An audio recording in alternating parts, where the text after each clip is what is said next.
Hey Laura, what are you up to? Oh, I'm just filling out the adoption papers. You're adopting a child? No.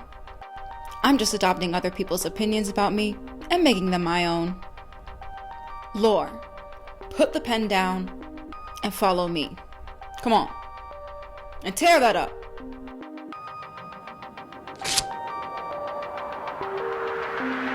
Hello, and welcome to Learn to Love You, a channel and a community where I want to help you to learn to love yourself because learning how to do so has changed my life.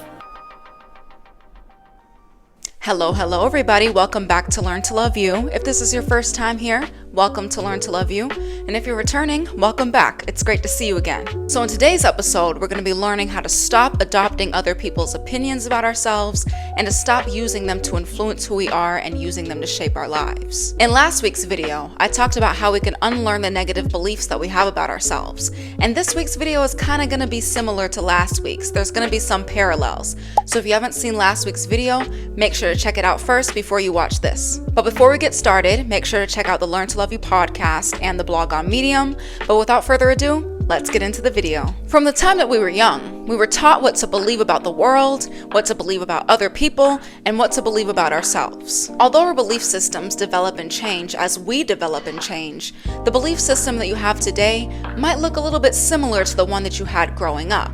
However, what if I were to drop a bomb on you right now? Already? Dropping a bomb on us this early? Yes, I am.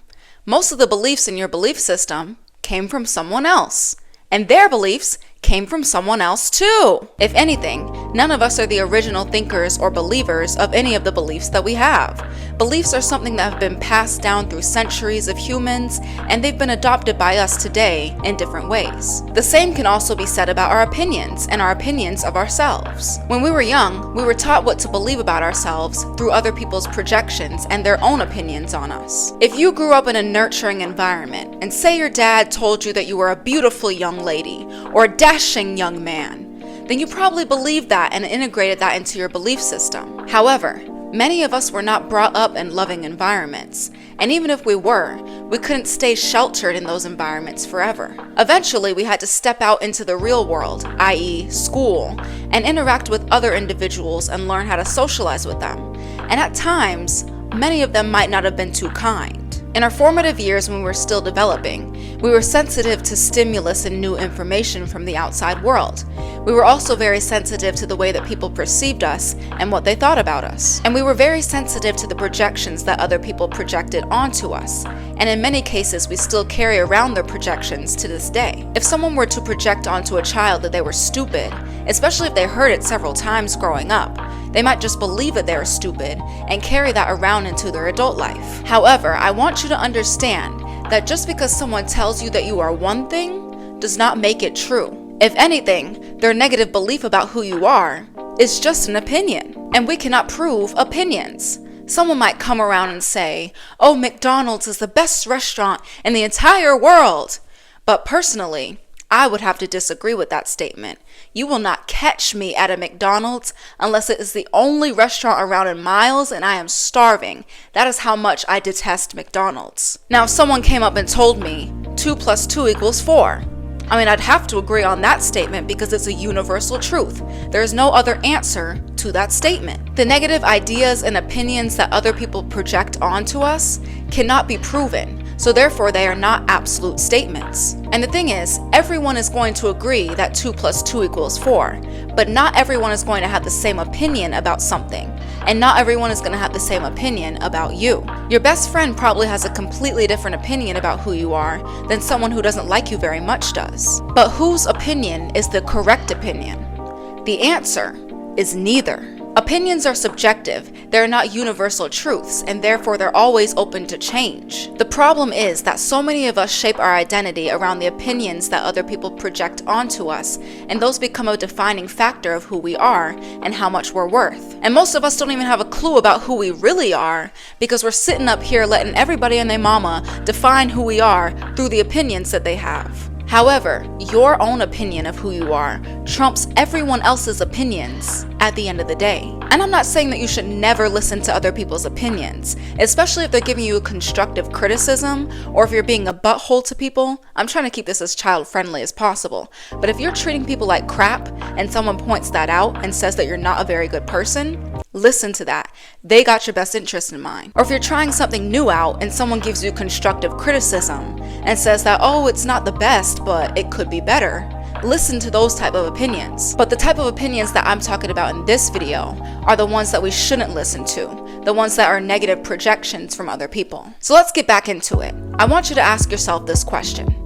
Is my opinion of myself constructed out of other people's opinions of me? Or is my opinion on who I am my very own opinion? And if you said yes to the first question, no shame, you're in the right place today. So how can we work to change this? I feel like the first thing that we need to do here is to gain a level of acceptance. And what is it that we need to accept?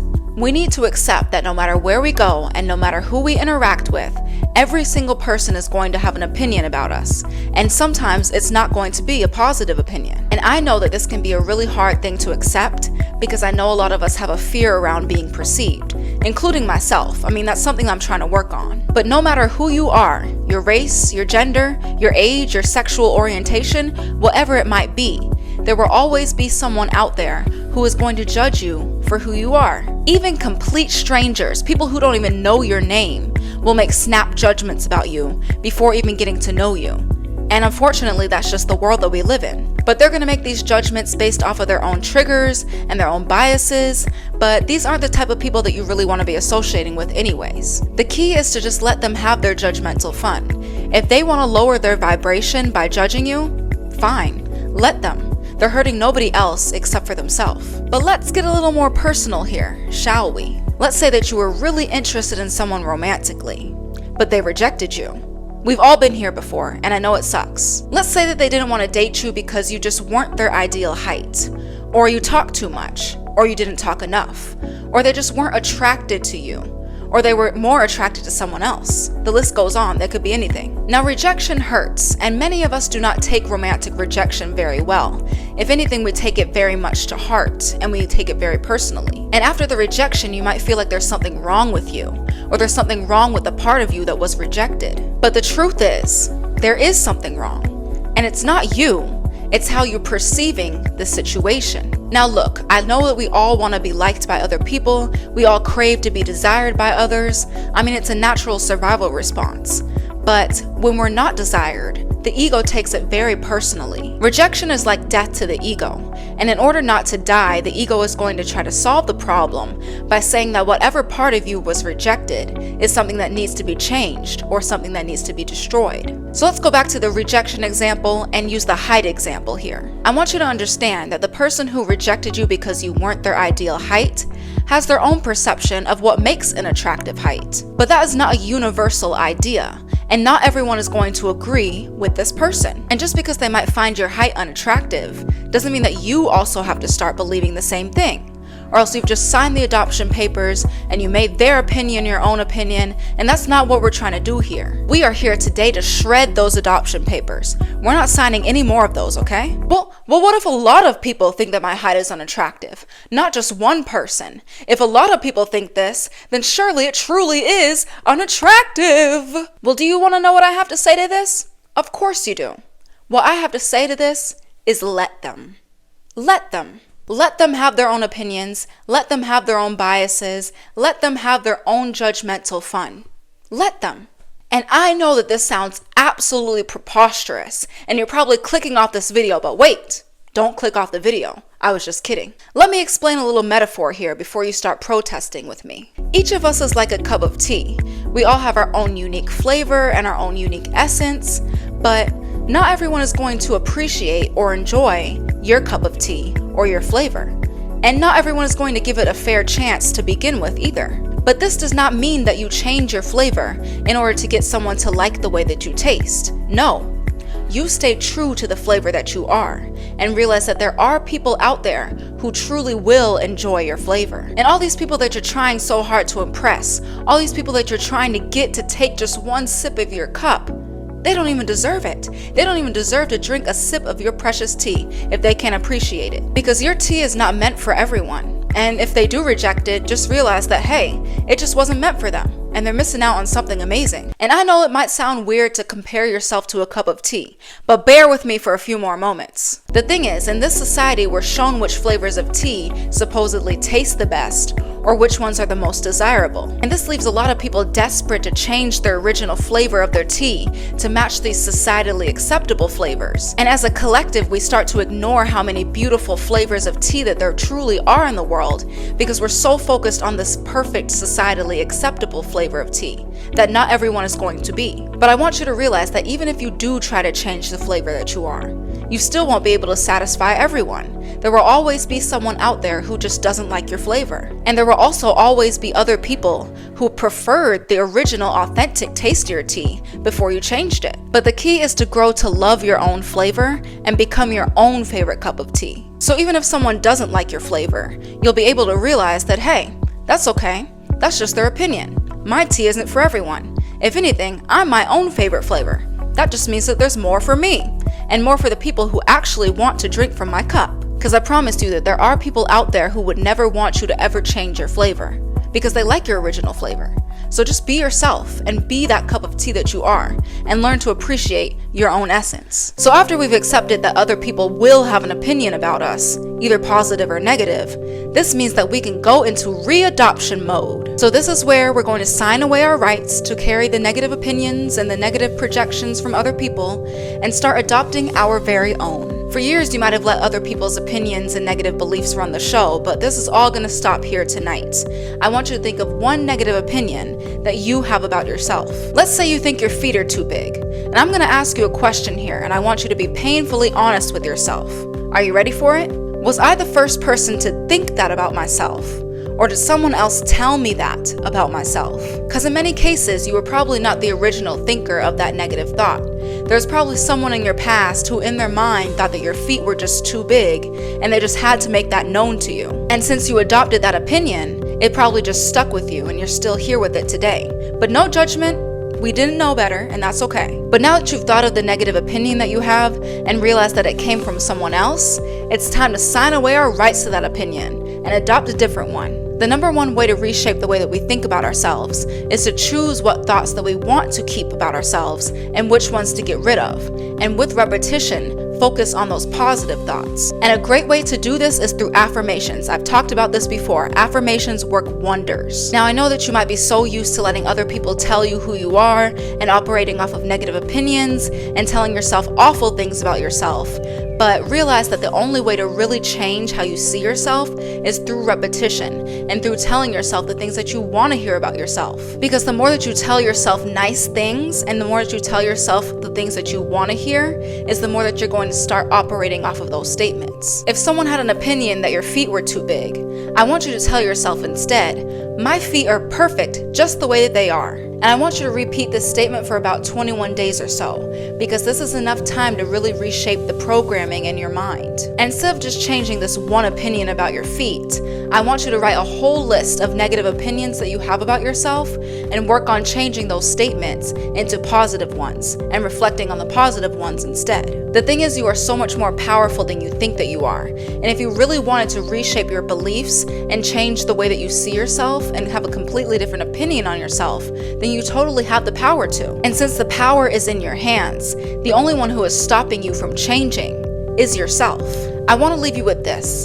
The opinions that come from other people are merely just projections. They are not rooted in concrete fact. So if anything, if they're not rooted in concrete fact, why should we adopt them and make them into true realities about ourselves? And since opinions aren't facts, you have the right to create any type of opinions that you want to create about yourselves. These can be entirely new positive opinions, and no one can ever tell you that they're wrong, since they're just opinions. But nobody knows you better than you know yourself, and you're the only one who truly has the right to define who you are. And not everyone is going to see your value or see the beauty that you possess or love the flavor that you are, but just because they don't does not mean that you can't, does not mean that you cannot learn to love the flavor that you are and love the person that you are. Don't spend all your energy trying to prove yourself to other people and try to get them to take a sip of your cup and approve of who you are and find the beauty within you, because the thing is, you're not going to be able to satisfy everyone, and not everyone's going to want to do so. Because the only person that we have to prove anything to is ourselves. And the more that you learn this and the more that you absorb this is the more that you take your power and your energy back. And if we want to have a better relationship with ourselves, it starts with unlearning the negative opinions and negative beliefs that other people have projected onto us and start constructing the ones that we want to believe about ourselves instead. And yes, this might be very hard to do, and no one ever said that self-love was easy, but it will always be worth it. It will always be worth having a better relationship with yourself. And I believe that you're totally capable of doing so. But self-love is a quest. It's a never-ending journey that we must go on in order to have happier and healthier lives. So allow me to take this journey with you and allow me to be your guide along the way. And we will learn to love ourselves together day by day, little by little, and piece by piece. But thank you guys so much for watching this video. If you enjoyed it, please hit the thumbs up button and the subscribe button down below. Also share this video with a friend and make sure to check out the Learn to Love You podcast and the blog on Medium, both linked in the description of this video. But just remember that you are the creator of your reality and you can create new opinions for yourself and new beliefs for yourself at any time that you want because you're that powerful as a human being. But just remember that I will always believe in you, but I just want you to believe in yourself. I'll see you next time.